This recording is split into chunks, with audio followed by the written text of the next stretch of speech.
I was a human resources manager. Wow, fancy. Bougie. So my first job was a daycare. So I was a daycare teacher and I walked the baby room. Oh my gosh.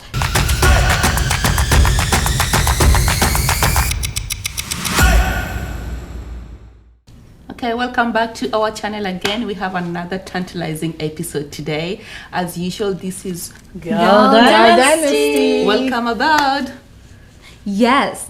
So, and this time around, we're talking about a really interesting topic. It's really so much fun because we're talking about expectations versus reality. You know, Vitu kwa ground is different. And and you want to take that angle. We want to talk about careers this time. You know, when we were in Kenya, what did we, or maybe if you're in Kenya or if you're in this country or any diaspora country, when you migrated to that country, is what you're doing today the same thing as you expected you'd be doing from your home country? Or did things completely change? And is what you went to college for what you're doing as your career? Like, so those are some of the questions that we have. And today I'm gonna have the ladies tell about this perspective and just tell us about their experiences when they came to the diaspora. Okay, so I think we'll have to lock it down to what was your first job when you came to America? Okay. So for me, I came here straight from teaching. So I was a high school teacher in Kenya and came here to pursue my master's. And my very first job was working in a cafeteria in the college that I went to. So that was a really a big change for me. And my first day at work, I have to admit it, I was traumatized. It took me a while to get it. You can imagine coming from, you know, you're a teacher in Kenya, very much, you know, respected. Yeah. Madam Elsie. Madam Elsie here. And I had my own class there teaching. I had my chalks and my red pen. And, you know, I was somewhere. And I tell you, first jobs in America can be humbling. Oh, very humbling. Very, very humbling. Yeah. So going from that to being a cafeteria worker, that was a big change for me and quite shocking. So what were you doing at the cafeteria, serving or being a cashier? Well, you know, it is a buffet style in the cafeteria. So serving, making sure the food is there, wiping down, and at the end of the day, making sure the dishes are clean and mopping and rearranging the chairs. So basically, cafeteria / janitorial. Wow, interesting. That's all. That is a true Yes. Yeah. Right. I was a human resources manager. Wow, fancy. Bougie. So I actually thought that coming into the US, I would still get into that field.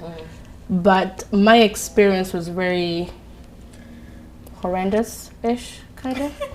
Because there was a lot of disconnect between what is practiced in Kenya and here, especially when you look at employment laws and you know all that stuff. So you'd go into an interview and they look at you, well, you don't have any experience here in the US. Right. And my mentality at that point was, well, the fundamentals of human resources are the same everywhere, you know. So it made me sit back and redo my life, and I ended up working for a corporate company, but something totally different from what I went to school for. Interesting. So it was a learning curve, you know, and I actually thank my manager for taking that, I don't know what to call it, like belief or faith in me that, you know, you have no idea what you're doing, but I'm going to give you an opportunity. And 10 years down the road. Wow. Yep. Yeah, wow. Yeah, for me too. I think my first job experience was really humbling. I used to be a loan consultant with a bank back home. And then when I came here, Another bougie story. no, I think that comes with maybe you coming here as a grown up, Yeah. right? Yes. So you Yeah. already have your career back home, and then you move here, things are different. Yeah. Yeah, so I worked a retail store. And for me, the most humbling experience was the fact that I didn't know how to count the currency. Quarters Yeah. and Yes. cents and Yeah, so I had to yeah. like learn what is a 25 cents, like, you know. Oh, they call Yeah. them quarters. Exactly. Yeah. Yep. And then, you know, in Kenya, we're used to paying with cash or maybe doing M-Pesa mostly. But here, it's swiping cards, and we have different cards. So I remember my first experience using, is it EBT? Yeah. EBT card? EBT card. Yeah, and so they have a particular type of goods or maybe groceries that they have to pick. Yeah, so for me, that was really humbling. I didn't even know what that was, and I don't know. I just felt like it was a really, really humbling experience for me. It's a total overhaul. Yep. Oh yeah, I just went from consulting people how to apply for loans, the things that comes with loan, mortgage, anything or credit, and then doing retail. It's a 360 degrees turnaround. Yep. Yeah. Wow. Yeah. Well, I am the outlier. So I came here when I didn't finish high school. Yeah. So I was, in Form 3, which is, not 11th grade. Is that? Yes, 11th grade. Yes, Yeah. yep, 11th grade. And then, my mom had us come here at that time. So because I didn't finish high school, when I got here, I did my GED and then I went straight to college. So that's something that I like doing that when they do tell me one truth and a lie. Yeah. I'll always throw that one in there hey, I never graduated high school. So you didn't have the prom experience? No, Oh, okay. never. But my first job, so of course fresh out of school, so my first job was a daycare. So I was a daycare teacher and I walked the baby room. Oh my gosh, this is the moment that I knew I just love babies. It's just like just feeding the babies and changing them and just anything babies. Yeah. And then that was like the first time I actually saw that there's a whole almost like a school, but a school for babies. Like you have your babies from 0 to 1. 0? Yes, 0 to 1 are in a different room. Yes. Wait, how and can then you have a one- baby 0 age? Like from no, newborn. 1 year. like newborn. Oh, Like newborn. 6 weeks old. Oh, Yeah. oh, 9 months but 0. Okay, that Yeah. True. Yeah. Oh, you're thinking like non-existent. yeah. Yeah, so they're just, that age, they're in there, and then we have the 1s, and then the 2s, and the 3s, and it's all this. It's Nice. kids before they even go to school. Yeah. Like in Kenya, I was used to seeing kids, I don't know, I don't even know. Like I remember seeing kids going to nursery and About starting 5 there. years old. Right. About 5 years old. Yeah. But yeah, so that was my first job. And then from there, of course, I went through like various career transitions. But again, I guess my story is a little different because, starting from that humble beginning, then I had to, learn the language, learn the yes. culture. Man, it was just a long learning process and a learning curve to even, where I am today for sure. So quick question, which was your favorite? Like between the 0 to 1 year old, 1 to 2? Oh my God, I- I love babies. Okay, so I would say I gravitated towards the baby room because but then from They sleep a but I lot? would no it's So you don't have to do anything? the whole like, That's just so feeding cute, them, right? changing them, and then they also have their tiny little personalities. Like they can't even talk, but you can just see how they Yep. interact. But then I also liked the 1 and the 2 year olds because that age. It's more in that age you start seeing that now they're talking back. Now they're challenging you to actually use your words to communicate with them. Yeah. And it was just I love Oh like my that's God, my that's favorite. so It was my cute. favorite career. I I mean, love that. Love it. I love that. Okay. yeah. So pretty much we had like good experiences, humbling experiences from Very our first humbling, jobs. yes. Yeah. So what were your expectations when you came? My expectations Yeah. were, coming in with the education, with experience. I thought I would just pick up from where I left off. Right. But it was different. And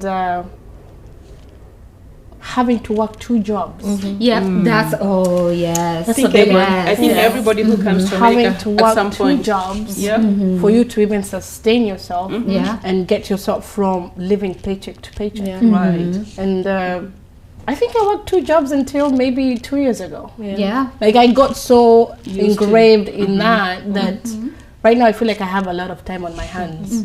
But I would say people need to be prepared.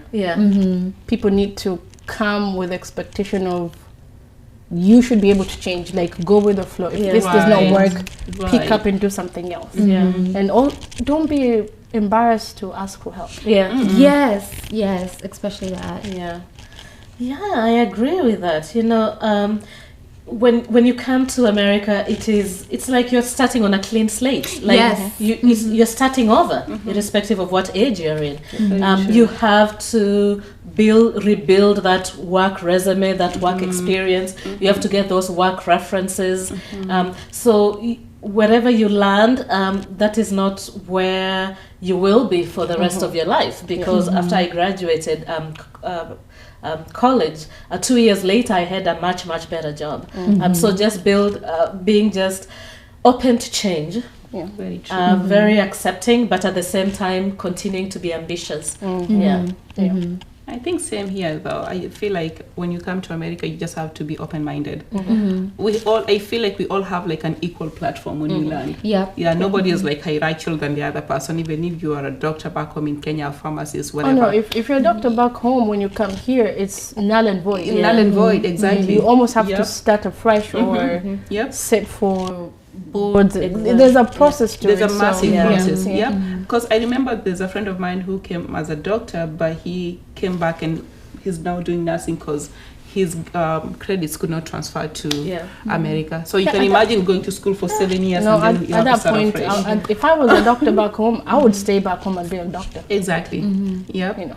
Yeah, but for me, when I came here, I think my expectations were like, oh my God, you know, I want to go to America, be an accountant, you know, make the money. But God, oh boy, I did know better. So when I came here, I had to like start afresh on a clean slate. And I feel like the expectation is like mostly, I think it's all of us though. I just don't want to narrow down to me or to Kenyans. We all expect to come to America and nourish, be successful, green pastures, get the dollar, man. But when you come here, I always say, for myself especially when I landed here, it depends on the person who takes you from the airport, I guess. If you have an ambitious person who receives you, that's your first experience in America. So that most of the time dictates how your life is how your life is gonna be shaped here. So for me, I think I had like a really good team that received me at the airport. So they pushed me into being something different. But the expectations were high, but I had to go down to the ground and pick myself up and move upwards. I couldn't agree more. It's more so that since, you know, when you're starting from the bottom, you can only go up. Like you can't go lower than you already are.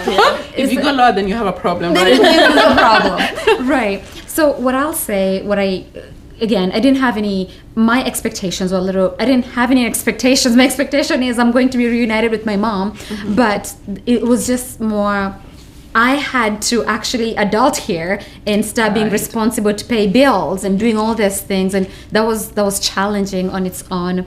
But what I realized, and I feel like this can go to anyone truly, it's just being open, like, you know, the ladies have said, just open to change and don't be too proud to ask questions. I feel like most of the growth that I had, it's because I was asking those questions. You might be raising your hand and you're feeling like this is a dumb question, but technically if you're thinking about it, 10 other people are thinking about the same question. You're just the one bold asking about it. And then another thing too is if you're in a corporate environment, this companies here in US, and I will give them this, they don't make it feel like whatever job you got hired, that is your career for the rest of your life. They understand the importance of personal growth and personal development. So they will have programs within the company that can, you know, they can mentor you, they can coach you, they can truly handhold you towards whatever goal you want to achieve. So tap into those and truly follow that path, because I mean, again, you're already starting from somewhere. Might as well just utilize the resources that your company has, and you can grow from that. Yes, very true. Oh, well said. Oh, yeah. Holy shit. Yes. So, I mean, that was a good point, actually. I agree with you totally %. And we have a lot of misconceptions when we're back home about America, right? Or just any other country. Yeah. No, people think life is easy. They think life is easy. But you have to work for everything that you have or anything that you want. You have to strap your boots and do the work. You know, I was very surprised how expensive life is here. Very expensive. I think that is something I was not psychologically prepared for. I was not prepared. You know, landing in America, I had, I think, $2,000 to go to school with. Okay, I think just your pocket money. Right? That was my pocket money, rent money, utilities, and tuition, plus textbooks. Remember how expensive those textbooks are? Yeah. So you thought you were loaded. Oh yeah, that's a lot of money. And I had traveler's checks too. So yeah. So I was not prepared for how expensive life was here, and that even if you go to school, you have to get a job. Yeah. Yes. You have to get a job. Unfortunately, for international students, you're restricted to working only is it 20 hours a week on campus. On campus. And very few options. That's why a lot of immigrants, students on F1 work in the cafeteria. I think that is something you need to be mentally prepared for and financially prepared for. How are you going to support yourself once you come here? And especially, you know, everything being very expensive, I feel like for parents, especially if a parent is still in Kenya and they're thinking about bringing their kids to the US, from my own perspective, my opinion, I feel like if you have kids that are already in high school in Kenya right now and you're thinking about coming, I would rather you come while your kids are still in high school, because here school is completely free. It is free all the way until they graduate Form 4. And also, if they're smart enough, they can still take courses while still in high school. That way they can graduate high school and have an associate's degree. But if you stay in Kenya longer, that means you're paying out of your pocket while they go through high school. So I feel like that would be like a win, because of a free education. Of course, the cost of living here is expensive. Very expensive. No, but I would take the extreme of that. Okay, I like it. I would rather the kids go to high school back home. Okay. Mature. Like, I would literally, if it's not for like a very specific high-skilled undergrad, let them do that back home. And then come over for their master's degree. Because at that point, you can work. After your 2-year degree for your master's, you're given 1 year to work. So you have 1 year to get experience, to make some money. So when you go back home, you know, you're not going back empty-handed. And then when you go home and you have a degree from the US, you have 1 year experience, you coming in back into the market back home in Kenya, I feel like it puts you a little bit on a higher level than, you know, the majority of people back home. And also, you know, you come to the US when you're more mature. You know, I'm here to study. I'm here to do 1, 2, 3 things. But I've seen situations where people come when they're younger. Oh, and you know, life here is like, you feel privileged. It's free. You're already here. You're 18. You can do whatever you want. You can survive. You can get married. You can do whatever you want to. You know. So coming from a very conservative upbringing, when you're testosterone or whatever they call them, you know, your adolescent energy is up there. From that to this freedom, you can do whatever you want. Majority of the kids don't go to school. They end up doing things that they're not supposed to be doing. So I think stay home, study, and high school back home is really, you're here to study. You're not playing around. You're not going to talk back to your teachers. You know, you're disciplined. You're there to study, and you study. You mature in that environment. You come to the US, you know exactly what you need to do, and you do it, and you achieve. You know, so and you don't come out with debt.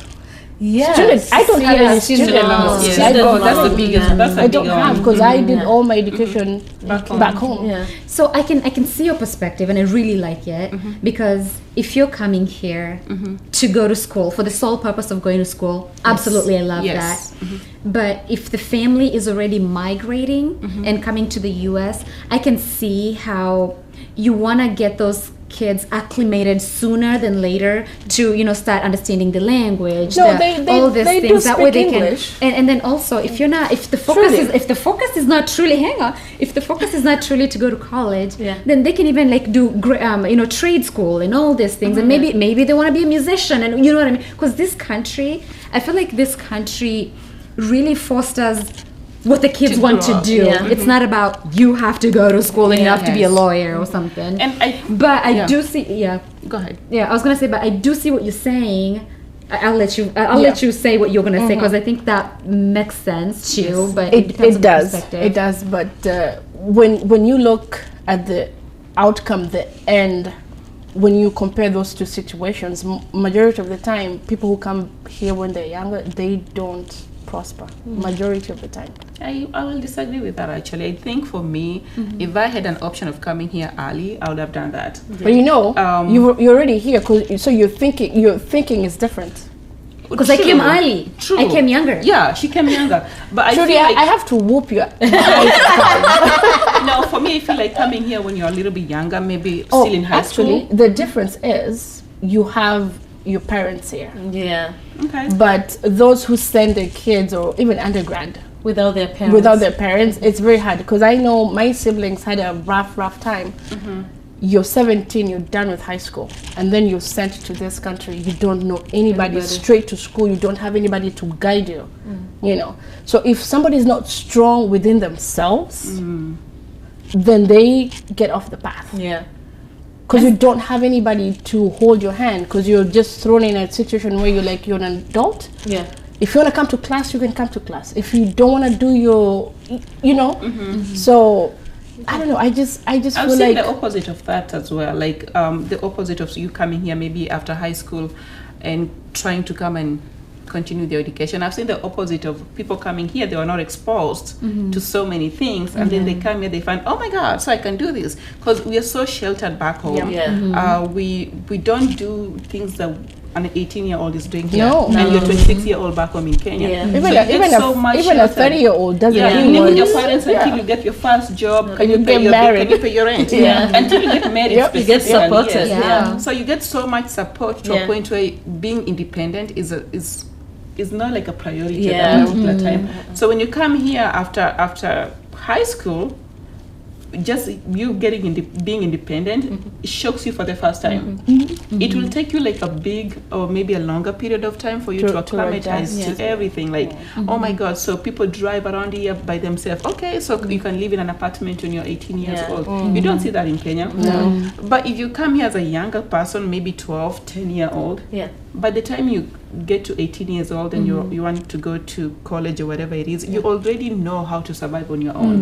Mostly what I always say is more individualistic type of a setup here in America than a communal. Yes, we are more communal back home in Kenya. Like, you're raised by a society, you're raised by a village, you're raised by so many people. You're so sheltered, you can't even do something by yourself and not ask for support from your parents. But the opposite happens here. So I just feel like coming here younger gives you an opportunity to be on the same level with everybody else for you to kickstart your career or something else. And coming here younger too, it gives you a perspective of what you want to do in life. Because in Kenya you're so streamlined. You be an accountant, a pilot, or a doctor. There's only three choices in my family. Yes. But you come here, you realize, oh my God, I just want to be an electrical engineer. And you go to a trade school and you start making good money. But actually, that is something that we need our people to look at, to look into, because you don't have to come to the. But can you get a visa to come to a trade school? That's the thing. I think you can. That's a good question. You can, because I think even community colleges, they do offer trade courses, right? So you can get a because it's a type of visa. Really, I think it's more like just, I don't know.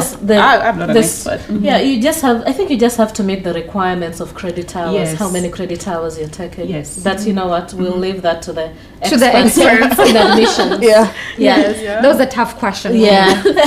It made me pause a little bit. But, And think can you about do it. this?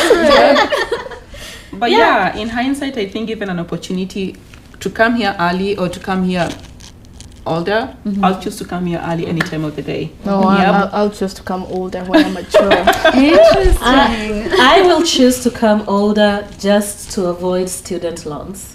Yeah, that's a big one. Student loans here are crazy. Very crazy. And I appreciate having done my undergraduate in Kenya. I mean, I had HELB, which is Higher Education Loans Board, but that is not that much. So I appreciate it's almost that. like maybe $200 every semester. Yeah. So I appreciate not having student loans, and I know a lot of people who went here for their undergraduate had student loans. But I think another thing that we don't have information on is all the scholarships. Yes. Yes. You know, like if you research, because I know somebody that came master's degree and practically free because of all the scholarships that he was able to get. Okay. Yeah, so if people are educated on that, then education can be a little bit cheaper. I would say don't come without a scholarship. For Yes. someone who came without a scholarship Yes. and went through a lot to get through masters, I would say just reach out to your school and try and convince them to give you a scholarship. Yes. Sometimes it helps to ask and ask again. Yep. Then ask again. Yeah. So one thing I've noticed about our group, we tend to digress a lot. So we were talking about our past experiences, and then now we are into this topic about School and scholarships. Yeah. So we tend to digress a lot, which is a good thing. We're very opinionated over here. So I think, do we have any other comments? Does anybody else have any other thing to add on? You know, what I like about America is the diversity of job opportunities. Yes. It's very, very diverse. I You can love that. choose different lines, different career lines. And you don't have to do a mainstream 4-year college degree, 2-year masters. I mean, there are people who, and we keep highlighting trade schools, who go and learn a trade, and they choose that as their career. So I really like that. Yeah, I couldn't agree more. And then just to tag along with your point is the other thing that I like about this country is you're really not stuck to a career choice. You can choose, like you can do something until you're 40 and then wake up one day and say, you know what, I'm not into healthcare. I want to do something else. And this country is just so it's possible to do any, like when they say you can do anything that you put your mind into, you can. I think they were talking about this country because truly you can just change your mind, learn something here, and just.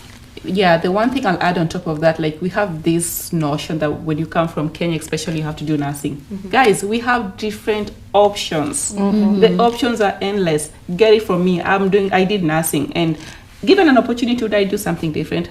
Absolutely. Yes. So, just like he said, you have so many options. You don't have to stick in one career. I can do nursing right now, but maybe 2 years down the line, I'm working at a bank. Yeah, it's very possible. Yeah. But that's it. Thank you for sticking with us. And also, if you have any misconception or just anything that, you know, like the reality versus expectations that you discovered when you got to whatever country you went to, please, we want to see that on the comment. Let's chat down there. I think we all have similar but different. Realities, expectation, misconception, and differences. It's good to learn from one another. So let's interact in our comment section. Make sure you subscribe to our channel. This is Girl Dynasty. Make sure you subscribe. It's free. We don't charge you anything. So subscribe down here, Girl Dynasty. Let's do it. Adios. Bye. Yeah.